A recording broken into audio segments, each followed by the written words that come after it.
Inside a scorching desert base, a young Marine with more ego than experience barked at an old civilian who barely looked strong enough to hold his own jacket. To the corporal, the gray-bearded stranger was nothing but a joke, an unwanted mistake the military had dumped on their unit. But the moment the old man lifted his head, the air shifted. The sergeant froze. The major rushed in.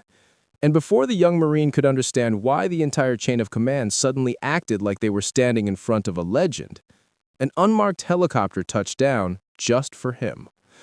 What happened next pushed the arrogant corporal into a truth he never expected, and revealed who that old man really was. The vast olive-drab tent breathed like a living thing, its fabric swelling and settling with every gust rolling across the desert. But inside, the air felt frozen as Corporal Davis, 21 years old, 6 months into wearing the Marine uniform he believed made him invincible, stood over an old man seated on a folding chair, demanding answers with a voice sharpened by pride more than experience. The old man didn't flinch, didn't blink, didn't even lift his head right away, because his thoughts wandered far beyond the tent, back to places the young corporal had only read about in half-finished training manuals. Yet Davis kept pushing, convinced the gray-bearded stranger was some kind of fraud, some government mix-up tossed into their unit by mistake. But the old man finally looked up with eyes that carried deserts, mountains, cities, and ghosts inside them. And that silent stare unsettled Davis more than any shouted order ever had. Therefore he doubled down, asking again if this was a joke, if the military had really sent them a grandfather to assist with active-duty operations. But the air shifted when Sergeant Morales stepped inside, wiping sweat from his forehead as he scanned the tension in the tent, sensing that something invisible but explosive was building. Therefore he approached cautiously, asking the old man if he needed anything, yet the old man only replied with a low, steady, "I'm fine."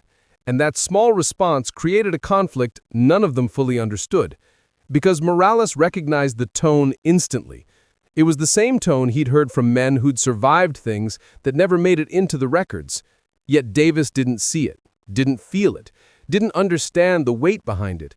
So he returned to demanding the old man's name and assignment, but the old man calmly reached into his pocket and produced a laminated card, worn at the edges but unmistakable, a black and gold emblem shaped like a bird diving through a trident, the kind of symbol instructors whispered about, the kind no one in that tent had earned.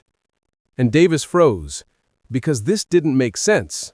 The man wasn't in uniform, wasn't listed on any roster, wasn't introduced through any briefing, yet he held that insignia with a familiarity that sent a chill up everyone's spine. Therefore Morales grabbed the card, examined it, then looked at the old man again, really looked, and suddenly stepped back with a quiet curse under his breath, because the name printed on the card belonged to someone who shouldn't have been here, someone whose file Morales had once seen classified so heavily that half the pages were blacked out. But before anyone could ask the questions swirling around, the tent lights flickered, the ground trembled with the distant thump of rotor blades, and a major burst in, out of breath, telling them all to gear up because something had gone wrong at the forward outpost, something bad enough to require immediate deployment. But when Davis reached for his kit, the major stopped him and, to everyone's shock, pointed at the old man instead, saying the mission would wait until he was briefed, because he wasn't here by mistake. He was requested, specifically, by those higher up the chain of command than anyone in the room would ever meet. And this revelation snapped the young corporal's pride clean in half.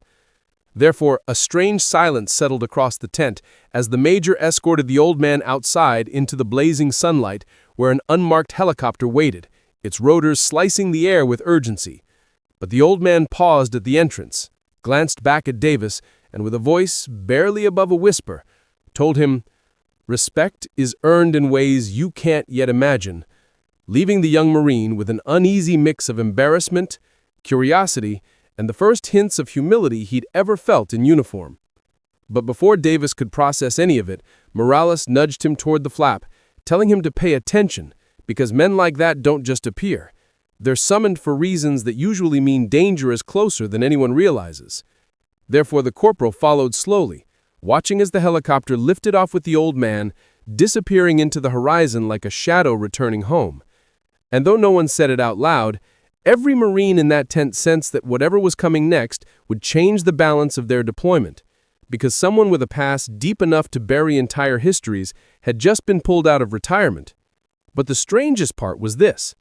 The old man hadn't come to prove anything, hadn't come to brag or correct Davis or punish anyone. He'd come because experience, real, brutal, blood-written experience, had called him back, and that kind of call was never issued lightly. Therefore, as the dust settled and the tent quieted again, Davis found himself sitting in the very same folding chair the old man had used, wondering what battles those eyes had seen, what missions were so classified that even seasoned officers stepped aside for him, and what kind of soldier he himself would become when the time came to face something that didn't care about rank, age, or pride. The day felt heavier now, the desert hotter, the distant gunfire sharper, because everything he thought he knew about service cracked open, revealing a truth he'd never considered. Some warriors don't retire. They wait, hidden in plain sight until the world needs them again.